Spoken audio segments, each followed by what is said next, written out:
लखनऊ के केजीएमयू में हुए बवाल के बाद अपर्णा यादव इस वक्त हमारे साथ हैं, उत्तर प्रदेश की महिला आयोग की उपाध्यक्ष। मैम, बहुत बहुत स्वागत है आपका इंडिया टीवी पर। कल जिस तरीके की घटना हुई, मेरा सवाल आपसे यही होगा कि फिलहाल उसमें क्या डेवलपमेंट्स हैं, क्या वाइस चांसलर की तरफ से कोई बातचीत की गई है आपकी तरफ से, और फिलहाल जिस तरीके से आपने मुख्यमंत्री योगी आदित्यनाथ से मुलाकात की, उस मुलाकात में क्या हुआ और अभी इसमें क्या अपडेट्स हैं? सबसे पहले तो मैं ये कहूँगी कि आदरणीय मुख्यमंत्री जी ने पूरी बात का संज्ञान लिया और उन्होंने काफ़ी मार्गदर्शन भी किया। पूरी फाइल रिपोर्ट हमने उनको सबमिट करी है और उन्होंने जो 2-4 चीज़ें और भी मांगी हैं उसको भी हम कंबाइंड रूप से बना करके एक क्रोनोलॉजी ऑफ द जितने केस आए हैं हमारे पास, केजीएमयू से रिलेटेड, धर्मांतरण से रिलेटेड, लव जिहाद से रिलेटेड, इवन महिला डॉक्टरों के साथ जिस प्रकार से वहाँ पे भद्दा व्यवहार हुआ है, वहाँ उस सारी चीज़ों का क्रोनोलॉजी बना करके, फाइल बना करके हम आदरणीय मुख्यमंत्री जी और आदरणीय महामहिम राज्यपाल जी, क्योंकि वाइस चांसलर की नियुक्ति आदरणीय महामहिम राज्यपाल जी करती हैं। और महामहिम जी, मैं बता दूं आपको, हमारी जो गवर्नर महोदया हैं बहुत संजीदा हैं। She is extremely sensitive woman regarding female, और जो है कहीं अगर फीमेल राइट्स का हनन हुआ है, जब वो गवर्नर नहीं भी थी, एज चीफ मिनिस्टर उन्होंने बहुत अच्छे काम किए। As a veteran politician, as a social worker, आदरणीय महामहिम जी ने बहुत अच्छे काम किए हैं। और मुझे पूर्ण विश्वास है कि कमीशन की इस रिपोर्ट पे आदरणीय महामहिम जी, क्योंकि उनको पूरा ब्रीफ भी किया गया, अब इस पे हम लोग लिखित वो भी करेंगे, न्याय संगत, तर्क संगत वो कार्रवाई करेंगे इस पे, और जरूर होगी जी। मैम, विशाखा कमेटी की रिपोर्ट्स को लेकर आपने कई सवाल खड़े किए हैं। अगर आप बता पाएं कि एग्जैक्टली उस कमेटी की फाइंडिंग्स क्या थी और क्यों आपको शिकायत है इस पूरी कमेटी की रिपोर्ट को लेकर? देखिए, पहले भी विशाखा कमेटी की रिपोर्ट संदिग्ध पाई गई। विशाखा कमेटी कोई अपर्णा यादव ने तो नहीं तय कर रखा है। हर यूनिवर्सिटी, हर कॉलेज की एक कमेटी है जो केंद्र से निर्धारित आदेश है। केंद्रीय अगर ये रेगुलेशन है, सेंट्रल गवर्नमेंट का ये रेगुलेशन है कि आपकी विशाखा कमेटी होनी चाहिए, and it should be non biased, it should be non political, it should be absolutely catering to the rights of the students और whosoever is studying या वर्क प्लेस के लिए। तो उसके लिए ये कमेटी बनाई जाती है, जिससे कि वर्क प्लेस हरासमेंट ना हो जाए, जिससे कि किसी तरीके का स्टूडेंट्स के लिए है ये कि उनके राइट्स को प्रोटेक्ट करे। कहीं किसी असमंजस में पड़ गए अगर आपसदारी में, तो उनका सॉल्व आउट हो चुके एक अच्छे, एक हेल्दी एनवायरनमेंट में। मैं सबसे पहले ये सवाल उठाना चाहती हूँ कि महिला आयोग के पास वो लड़की जिसका धर्मांतरण के ही नाते ये केस हुआ, उस पे सेक्सुअल एट्रोसिटी हुई, उस पे फिजिकल एब्यूज हुआ, और उसका सबसे पहली बात थी कि मेरा जबरन धर्मांतरण कराने का मुझे जो है हवाला दिया गया। मुझे जो है बार बार ये बोला गया कि मुझे कन्वर्ट करना पड़ेगा to a different religion, and I did not want to be in that relationship. Vishakha committee की, केजीएमयू की हेड मुझसे तो बात की बात है, उन्होंने लिखित क्या, उन्होंने ऑन एयर ये बात बोली है, which is a very very astonishing fact, कि आपके पास लिखित में उस बच्ची ने दिया नहीं। उस बच्ची के ही बात है कि उसने अपने प्रॉक्टर को लिख करके दिया, उसने अपने डीन को लिख करके दिया, उसकी सारी कॉपीज हैं। और जब उसकी कहीं सुनवाई कॉलेज में नहीं हुई, जब डॉक्टर रमीज मलिक को कहीं तरीके से किसी तरीका सस्पेंशन नहीं हुआ, तब वो बच्ची महिला आयोग के पास आई। I thank my honourable chief minister and I thank the government of India, I thank prime minister that his vision is for the women, his vision is such that it is for the youth and women, and it is going to protect the rights of women। और जो है उसी के तहत जब women commission में मेरे पास case आया, मैंने उसका तुरंत संज्ञान लिया, मैंने प्रशासन को लिखित दिया। मैं आदरणीय मुख्यमंत्री जी का बारंबार धन्यवाद करती हूँ कि तुरंत उस पर एफआईआर हुई, और जब प्रशासनिक कार्रवाई होना शुरू हुई, तब केजीएमयू की महोदया ने विशाखा कमेटी में इस मैटर को टेकअप किया। उससे पहले क्या आप सो रहे थे? उससे पहले आपके कान में जू नहीं रेंगी कि आपकी बिटिया, एक बच्ची जो बंगाल से पढ़ने आई है आपके यहाँ, यूपी में परेशान हो रही है, क्यों इस तरीके का काम किया? आप जो है कितने संज्ञान में बता लूं। दूसरा जो केस हुआ वो सेम धर्म के बच्चों में था, सेम धर्म के लड़के लड़कियों में था, उस लड़की का पक्ष ना लेकर के जो केसरबाग के अस्पताल में जो है बेचारी तड़पती रही कि उसके साथ सेक्सुअली असॉल्ट हुआ, और उसका ना संज्ञान लेते हुए मेल डॉक्टर का जो उसी धर्म का था उसका संज्ञान लिया। रमीज मलिक के जो डॉक्टर रमीज मलिक है उसका क्यों नहीं लाइसेंस पहले आपने सबमिट किया? जब आप पे इतना प्रेशर पड़ा तब आपने करा ना, पहले आपने क्यों नहीं किया? और मैं आपको बता दूं, कल जब रिपोर्ट मिली एक और, ब्लड बैंक किस तरीके से 2 साल से बिना परमिशन के चल रहा था, क्या ब्लड बैंक की जानकारी इनको नहीं थी? क्या इनको किसी तरीके, she is the vice chancellor, she is at the helm of affairs, उनको पता होना चाहिए, उनको ये बात की संज्ञान होनी चाहिए कि ऐसे इसके पेपर रिपोर्ट्स हैं, इसकी पूरी परमिशंस हैं, किसके शय पे ये सारी काम हो रही थी। मेरा बस एक ही उनसे बात कहनी है कि वीसी महोदया, मेरी लड़ाई केजीएमयू की है ही नहीं। KGMU for me is a premier institution, मेरी लड़ाई किसी डॉक्टर से नहीं है। मैं तो बहुत रिस्पेक्टफुली उनके पास मिलने गई थी, उन्होंने मुझे 10 मिनट तक जो है बाहर रखा, उसके बाद 20 मिनट तक मुझे बाहर खड़ा करके जो है वो सारी चीजों को वो किया। जब और भी लोग थे, हिंदू संगठन वहां पर आज से नहीं कर रहे हैं, अपर्णा यादव का टाइम उनको पता था 12:30 बजे आ रही हैं, मैंने उनको अपने पीएस के माध्यम से भी सूचना भिजवाई थी, और उनके प्रॉक्टर साहब ने ये बात कही है ऑन एयर। जिस आदमी ने कहा कि 10 मिनट तक हम आपका बाहर मैडम वेट कर रहे थे, जब वहां भीड़ बढ़ने लगी तो हम वहां से हट गए, तो ये कौन सी बात है? वहां पर मेल गार्ड्स थे, वहां पर फीमेल गार्ड नहीं थी कोई भी। और चलिए फीमेल गार्ड नहीं थी, उसका भी मुझे कोई वो नहीं है, आप धक्का देंगे एक संवैधानिक पद पे जो व्यक्ति होगा? तो वहां पर जितने भी लोग थे, मीडिया के लोग थे, आप जैसे वरिष्ठ पत्रकार थे, पूरी रिकॉर्डिंग है, उन्होंने धक्का मारा। मैं तो असहज हो गई, मैं तो खुद माफी मांग रही थी इस बात की। मैं मीडिया से कहने लगी कि भाई आप लोग इस तरीके का काम मत करें, क्योंकि जो है यहाँ पर ये शांति भंग होगी। मगर मैं उन सभी साथियों का, उन सभी लोगों का बहुत बहुत सम्मान पूर्वक धन्यवाद देना चाहती हूं। और मैं किसी केजीएमयू के कर्मचारी के विरुद्ध नहीं हूं, मैं ऐसे किसी संस्थान, बड़े संस्थान का सम्मान खत्म होने पर मैं नहीं मादा हूं। हमारे लिए खुद बड़ी गर्व की बात है, ड्रीम होता है केजीएमयू में बच्चों को अपने पढ़ाना। मैं वीसी महोदया से ये कहना चाहती हूं कि जब आपकी कृत्यों का भांडा फूटने वाला था, जब आपने लोगों को, आपने इस तरीके से कहा, आप लोगों को भ्रमित कर रही हैं, पहले आप 11 बजे प्रेस कॉन्फ्रेंस बुला लेती हैं, आपके पास 12:30 तक का टाइम नहीं होता है, आपको जब बता दिया आपने बोला, और आप झूठे इल्जाम लगाते हो। मैंने कब आपसे मना किया कि मैं नहीं मिलना चाहती हूँ? और मैं क्यों नहीं मिलूंगी आपसे अकेले? मेरे साथ 2-3 एनएमओ के भी लोग थे, 2-3 और संगठनों के भी लोग थे, उनका भी मन था कि वो अपनी बात रखे। तो मैंने कहा कि 2-3 लोग हैं, अगर वो भी मिल सकते हैं तो ठीक है, मगर कोई बात नहीं, अगर मुझसे भी मिलना चाहती हैं तो मैं अकेले मिलूंगी। और मैं अकेले ही गई थी, ये सारी रिकॉर्डिंग है प्रेस के पास। परंतु अगर वहां पर लोग ऑलरेडी हैं तो उसकी दायित्व तो मेरा नहीं है ना, ये तो केजीएमयू के भी लोग हो सकते हैं। उसके बाद मैं बोलना चाहती हूँ, वीसी महोदया ने एक प्रेस कॉन्फ्रेंस करी, एक संवैधानिक पद पे मैं हूँ आज उत्तर प्रदेश में, और मैं ये बात बोलना चाहती हूँ कि वो दिशा भ्रमित करना चाहती हैं, वो धमकी देती हैं कि मैं जुलूस निकलवाऊंगी, वो धमकी देती हैं वो एफआईआर कराएंगी, वो धमकी देती हैं ऑन एयर कि जो है आप कंप्लेन कराएंगे। ये कौन सी बात है? सौहार्द पूर्वक बात करी जाती है। मैं सत्य के साथ हूं, और अंतिम विजय मैं बताना चाहती हूं कि सत्य की ही होगी। मेरे ऊपर किसी प्रकार की लांछना लगाने से और मेरे ऊपर झूठे प्रयास करके कि जो है फलाने लोगों के साथ इतने लोग आए, उन्होंने तोड़फोड़ करी, कोई एक सबूत दे दे तोड़फोड़ का। मैं इस तरीके की बात अपने पापों को छुपाने के लिए, वीसी महोदया ये सब ना करें, क्योंकि मैं एक बात कहना चाहती हूँ, ये प्रशासन है, ये संविधान है। आप कमीशन के अगर ऊपर इस तरीके की लांछना लगा रहे हैं तो ये आसमान में थूकने के समान है। और मैं ये बात बोलना चाहती हूँ कि आपके द्वारा किए हुए जो ये कृत्य हैं, इसके पाप का घड़ा भर चुका है, और शायद हो सकता है कि ये नियति ने मुझे चुना हो, ये सौभाग्य है मेरे पास कि मुझे मिला है इस तरीके का कार्य। मेरा जीवन मेरे देश, मेरे धर्म और महिलाओं की सशक्तिकरण को समर्पित है।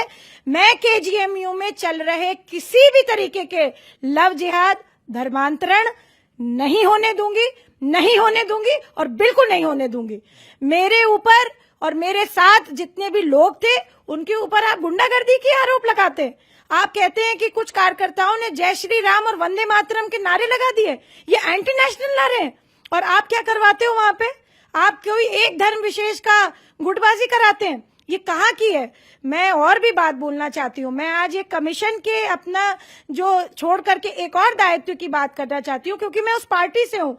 भारतीय जनता पार्टी को टारगेट बना करके इन्होंने और इनके प्रवक्ता ने ये सब गलत सलत बात करी है। मैं जवाब देना चाहती हूँ इस बात पे कि समाजवादी पार्टी के जब इरफान सोलंकी ने, जो विधायक थे कानपुर देहात से, डॉक्टरों पर डंडों से हमला करवाया था, ये वही देवतुल्य कार्यकर्ता है भारतीय जनता पार्टी की, जब डॉक्टरों की रक्षा करी थी उन्होंने। और आप मीडिया को, आप जो है कर्मचारियों को, केजेएमयू के, आप डॉक्टरों को जो है अपने घोरक धंधे छुपाने के लिए गुमराह कर रहे हो, मेरे बारे में उल्टी सीधी बात बता करके। मैं बात कह दे रही हूँ, दोबारा कह दे रही हूँ कि केजेएमयू में हो रहे लव जिहाद और धर्मांतरण को मैं नहीं होने दूंगी। किसी प्रकार का भ्रष्टाचार मैं नहीं होने दूंगी। और आदरणीय मुख्यमंत्री योगी जी का और मोदी जी का सपना चकनाचूर, जो स्वस्थ भारत का है, जो फिट भारत का है, वो मैं नहीं होने दूंगी। सार्वजनिक रूप से उन्होंने जिस प्रकार का कृत्य किया है वाइस चांसलर महोदया ने, मैं बहुत आदर पूर्वक, बहुत सम्मान करती हूँ डॉक्टरों का।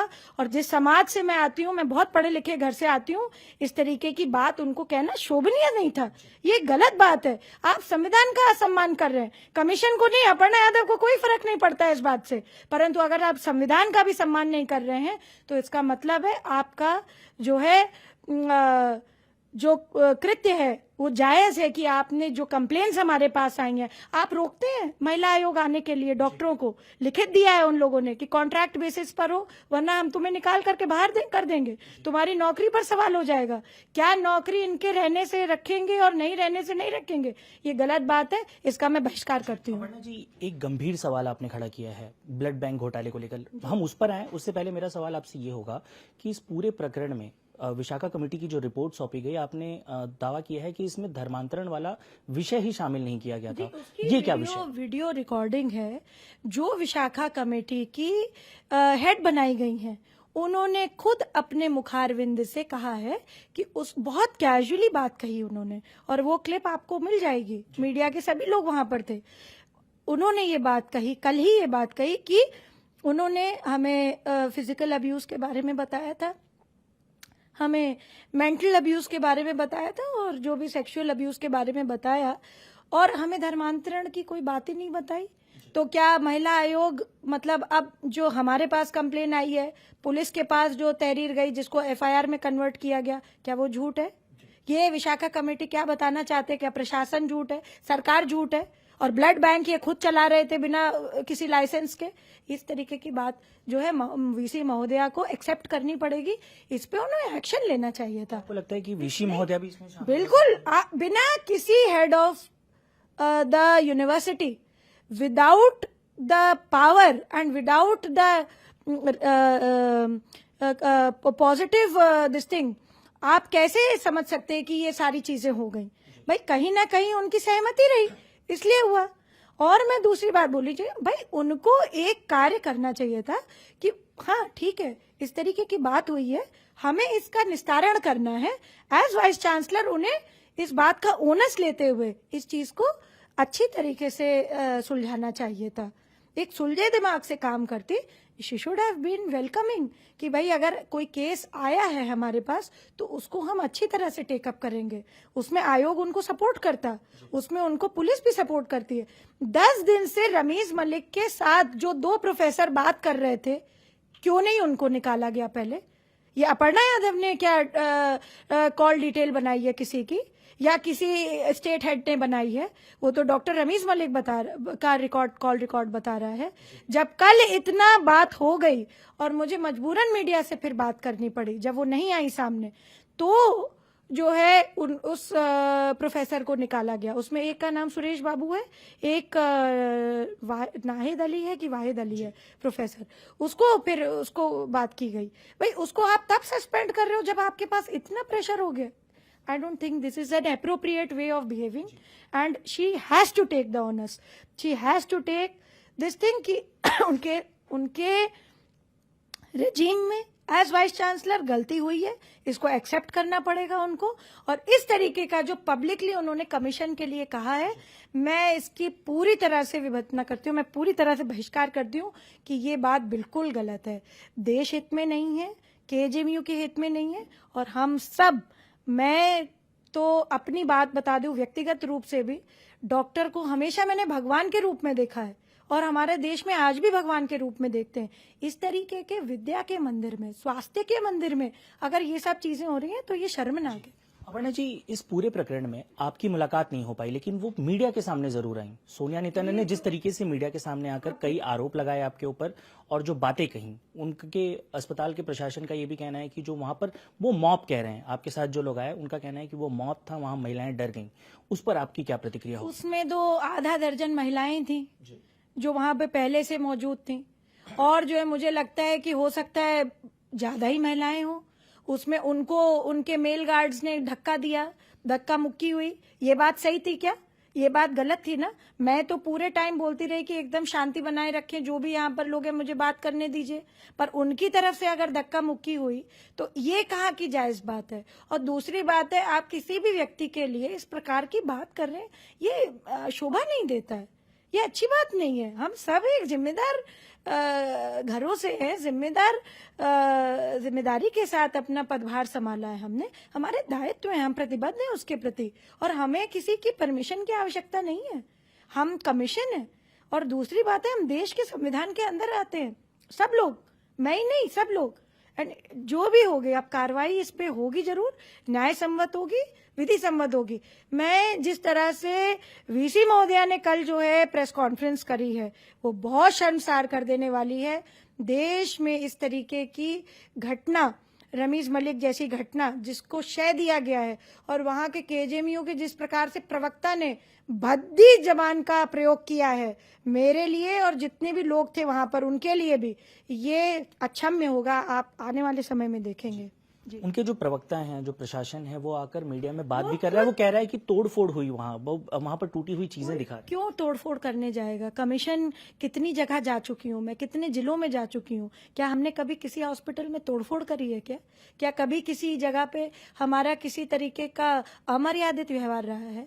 अगर उनके पुलिस वाले धक्का देंगे तो लोग तो वापस रिएक्ट करेंगे ही ना, और किसी महिला को मेल धक्का नहीं दे सकता ऐसे भी। और फिर तो संवैधानिक पद में आपने खुद देखा, सारा देश देख रहा था, वहां पे पूरी मीडिया बुला रखी थी। मीडिया किसने बुलाई थी? 11 बजे किसने प्रेस कॉन्फ्रेंस करी थी? 12:30 बजे अगर मुझे आना था, मैं तो जन सुनवाई कर रही थी, दोनों ही मामले केजीएमयू के थे, तो फिर किसने मीडिया बुलाई थी? क्यों मीडिया रुक गई? किसने मैसेज दिया था कि अपर्णा यादव आ रहे हैं? ये सारी बातें हैं, इस बारे में मैं बहुत नहीं बोलना चाहती हूँ, क्योंकि मुझे ये लगता है कि सोनिया नित्यानंद जी ने भी भाई पढ़ाई करके वो आई हैं यहाँ पर, और इतना उन्होंने श्रम किया है। मैं उनसे यही निवेदन करना चाहती हूँ पुनः, और कि आपके पास एक बच्ची रोते हुए आई थी, उसका आपको न्याय करना चाहिए था। इस तरह से उसको ये नहीं बोलना चाहिए था कि यहाँ मत जाओ, वहां मत जाओ, महिला कमीशन मत जाओ, पुलिस थाने में मत दर्ज कराओ। ये गलत काम किया उन्होंने। अपनी एक वेटरन डॉक्टर को उन्होंने अगर मना किया, ये गलत काम किया उन्होंने। ब्लड बैंक अगर उनके यहाँ बिना किसी परमिशन के चल रहा था, अंधकार में रखा सरकार को, प्रशासन को, ये गलत काम किया उन्होंने। और उसके ऊपर अपनी गोरख धंधे को छुपाने के लिए, या गोरख क्या कहूं मैं, अपने कुकृत्य छिपाने के लिए उन्होंने मेरे ऊपर इस प्रकार की बात करी। ये बहुत ही शर्मसार कर देने वाली है, बहुत शर्मसार कर देने वाली है। ये खुद के उनके लक्षण पर लिखित है, मुझसे कोई वो बात नहीं है। एक आखिरी सवाल होगा आपसे, कल जिस तरीके से प्रेस कॉन्फ्रेंस हुई, उनकी तरफ से बातें कही गई, आपके ऊपर शिकायत दर्ज कराई गई है, ऐसे में आपको लगता है ये पूरी सुनियोजित तरीके से आपको फंसा? आप बताइए कहाँ शिकायत दर्ज हुई है? कौन सी शिकायत दर्ज हुई है? उन्होंने एक तकरीर एक तरीके से, ये वही तो मैं कह रही हूँ, अपनी चीजें को छुपाने के लिए आप कुछ भी कह दीजिए, कोई कह दे कोई बात। वहां पर जो है मेरे ऊपर जो है एक गिरगिटान फेंका गया। किसने फेंका वो गिरगिटान? कि पूरी वहां पर प्रेस थी, सबको ही था, सबने देखा, और सब बहुत असहज हो गए थे उससे। किसी भी महिला के ऊपर गिरगिटान फेंक दिया जाएगा तो वो असहज ही हो जाएगी ना। उसके ऊपर जो धक्का मुक्की हुई, वो तो मैंने तो किसी तरीके के अपशब्दों का प्रयोग नहीं करा, मैं अभी भी नहीं कर रही हूँ, परंतु ये बात गलत करी ना। ये बात जो है, इस तरीके के काम नहीं होने चाहिए।